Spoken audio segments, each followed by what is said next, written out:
za ka yi next. Using you next. Yes sir. Amma Ghana ne kamata ya magana. Amma baya ne sai suka ce kai za ka yi.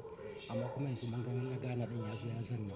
So da Excellencies, I'm grateful for the invitation to address the leaders' session and expect that this meeting will culminate in the reform needed to regulate traffic along those with both the east and west, north and south corridors passes freely through the territory of Canada.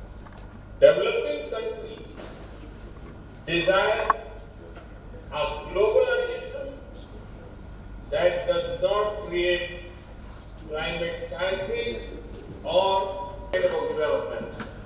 Kazakhstan is firmly determined to forge dialogue and find common ground. Buhari, please deliver his remarks to the summit. Excellency, please.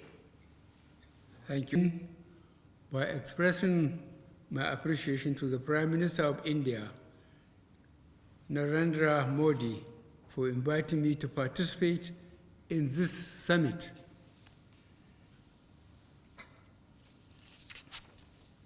The Global South is driven by historical ties and sense of deep solidarity in pursuit of bridging the gap between the South and the North.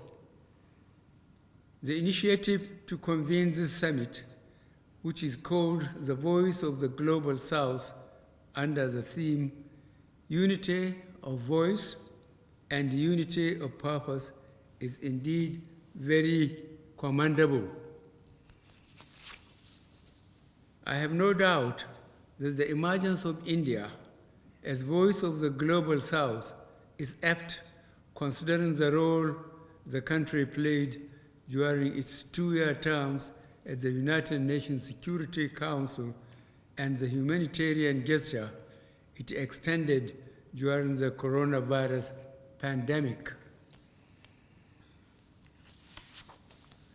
Excellencies, it is in line with the vision One Earth, One Family, One Future that India calls for this summit, bringing together leaders of the South to share their perspectives and priorities on a common platform ahead of the G20 summit later this year.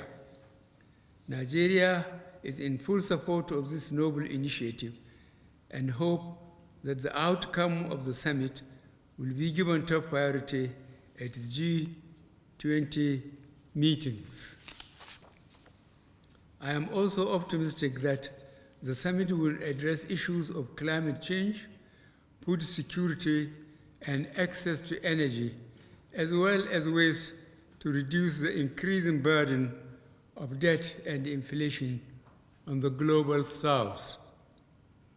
This huge debt burden has significantly derailed many countries' development plans. The effect of the COVID-19 pandemic and the Russia-Ukraine conflict has further aggravated the situation. In this regard, I wish to advise fellow leaders to agree on a common agenda to enable us to put forward our collective demands to the global North through India as voice of the South.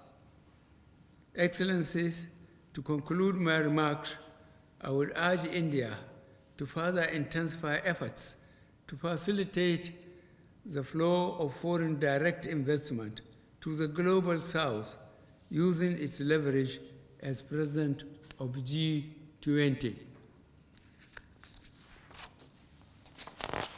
Thank you for listening.